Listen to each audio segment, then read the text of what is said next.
on a produit des vêtements et des matières qui étaient plus durables, plus robustes, également réparables grâce à un atelier de réparation qu'on a à Annecy. Donc sans le vouloir, même si on avait quand même ces valeurs en tête, on le faisait. Ouais. Radio Mont Blanc vous parle de RSE chaque lundi à 17h10. C'est le rendez-vous initiative. On rappelle RSE, responsabilité sociétale des entreprises. C'est avec Audrey Bourdier.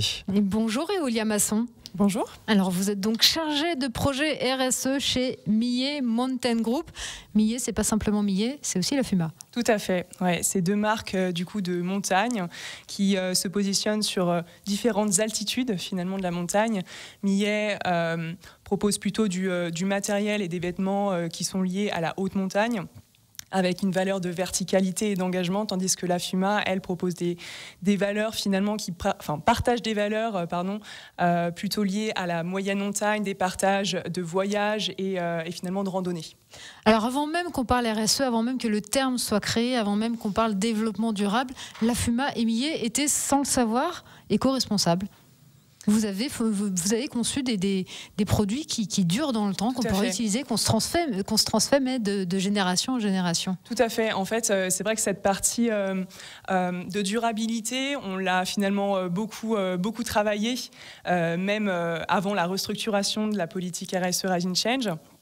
Donc on a produit des vêtements et des matières qui étaient plus durables, plus robustes, également réparables grâce à un atelier de réparation qu'on a à Annecy. Donc sans le vouloir, même si on avait quand même ces valeurs en tête, on le faisait, ouais. Et alors vous le disiez, Éolia Masson, depuis vous avez vraiment structuré votre démarche RSE au Millet Mountain Group avec un programme qui s'appelle Rising Change.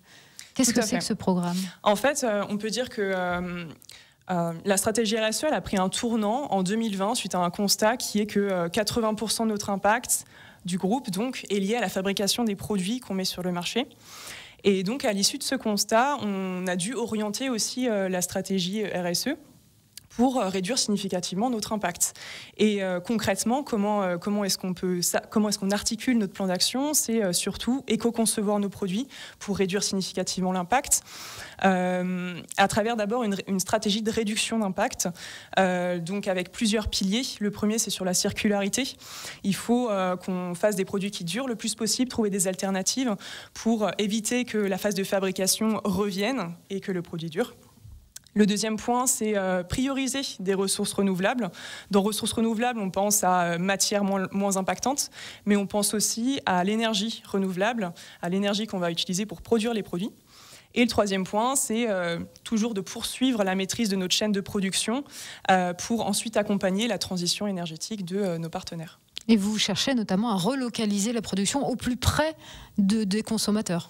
Tout à fait. En fait, il y a plusieurs enjeux à ça. En fait, ce qu'on fait actuellement, c'est qu'on poursuit un développement qui est Europe et voisin d'Europe, puisque le Millet Mountain Group dispose de déjà 2 usines de confection de vêtements, donc en Tunisie et en Hongrie. Ce qui permet en fait d'avoir un impact un peu moins impactant que s'il était un peu plus grand que s'il était en Asie.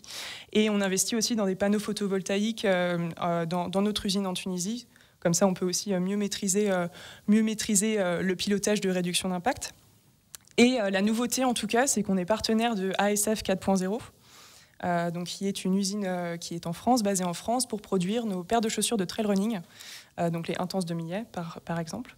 Et en fait, c'est une usine qui est automatisée. Et, elle est située en Ardèche, c'est ça ? Tout à fait, située en Ardèche. Et en fait, c'est le résultat d'une collaboration avec plusieurs acteurs, donc Chamatex, Siemens, et également des marques de l'outdoor dont on fait partie. Et en plus, au Millet Mountain Group, vous cherchez à être un plus vertueux en réduisant justement cette part de bilan carbone. Vous travaillez aussi avec vos fournisseurs pour qu'eux aussi aient cette démarche.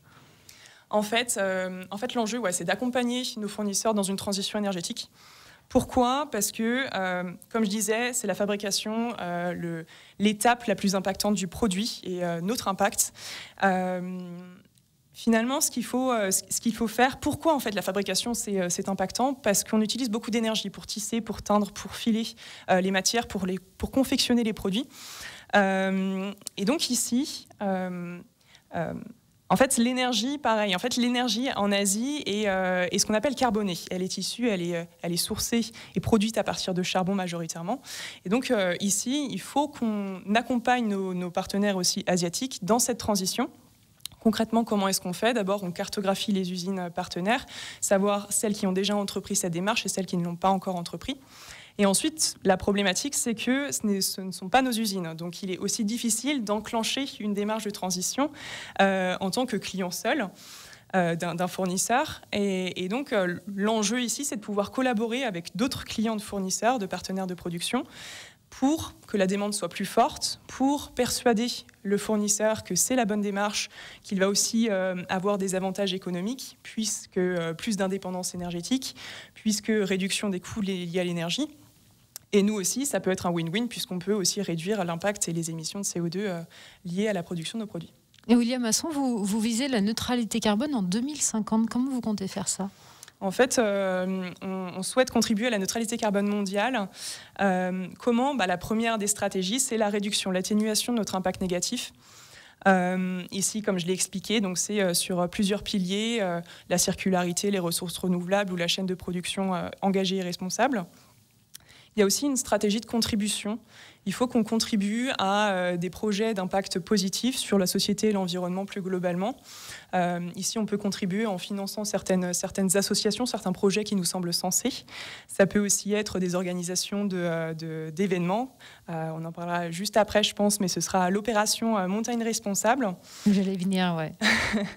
Et le dernier point, ce qui peut nous intéresser aussi en fin d'année et l'année prochaine, c'est de s'engager publiquement sur des objectifs de réduction d'impact qui sont basés sur la science et qui sont alignés avec les objectifs des accords de Paris.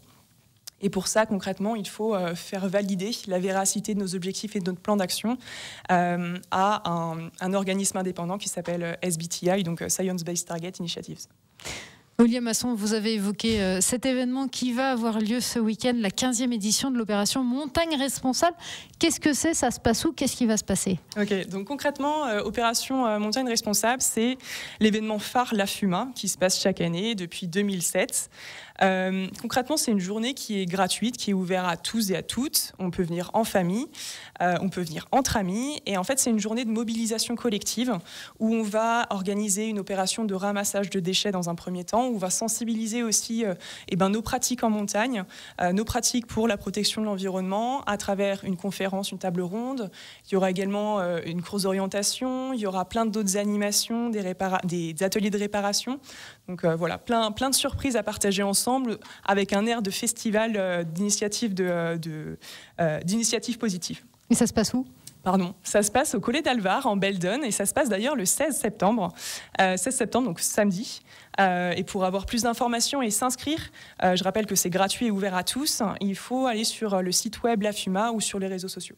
Et William Masson, la chargée de projet RSE chez Millet Mountain Group. Merci d'avoir été notre invitée ce soir sur Radio Mont-Blanc. Merci beaucoup. Merci beaucoup Eolia, et puis vous retrouvez bien sûr l'interview en intégralité en vidéo si vous êtes arrivé au milieu sur la chaîne YouTube de Radio Mont-Blanc ainsi que sur nos réseaux sociaux.